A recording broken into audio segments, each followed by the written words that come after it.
Hello fabulous people.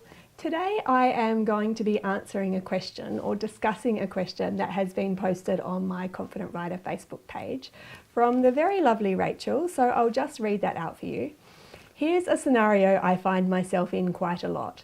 So I'm either about to ride or getting ready to ride, so bringing my horse in, tacking up, etc.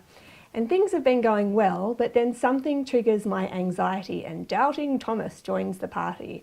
Pesky Thomas, he comes in all the time, honestly. What tools can I use to regain composure and confidence? Okay, so always our point of power exists in the present moment.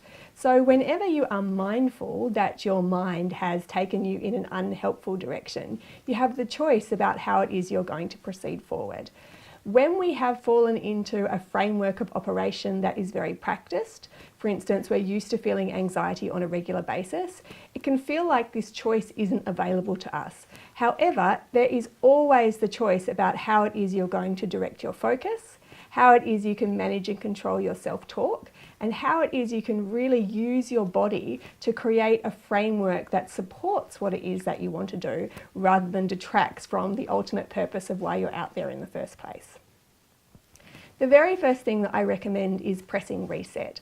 So you need to take your focus from being very future focused, which essentially is what anxiety is. It's a future focused emotion that always focuses on the worst case scenario.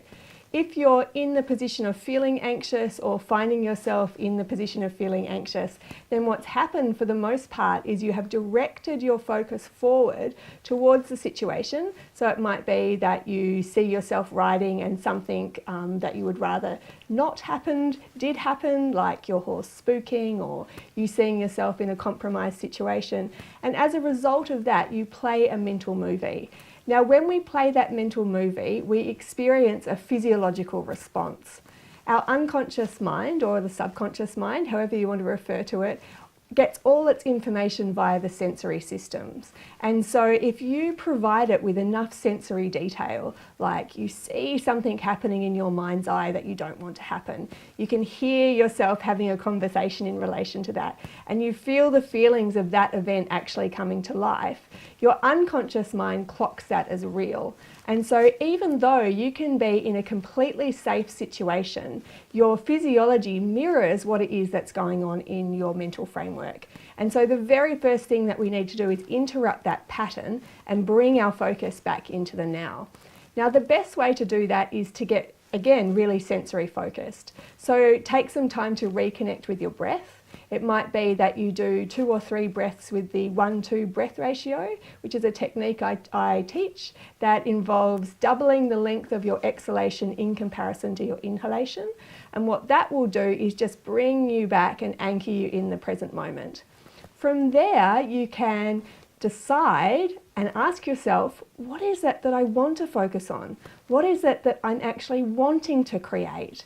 And then you step into a really proactive framework where you can start to cultivate the types of images and work to the intention that you want to work to in terms of what it is you're looking to do in that moment or moving forward out there with your horse. A quick recap of those two things: interrupting the pattern, and that can be as simple as getting back in touch with your breath, being aware of what's going on around you in your immediate environment, really anchoring your body in the moment, and then focusing on what it is that you want. What is it that I want to create? How is it that I want to move forward? What is it that I'm looking to do in the next few moments out there with my horse? From there, you get really proactive or action focused. And then you can ask yourself, what is the one next thing, what is the one next best thing that I can do to get me moving forward? And then you do that one thing.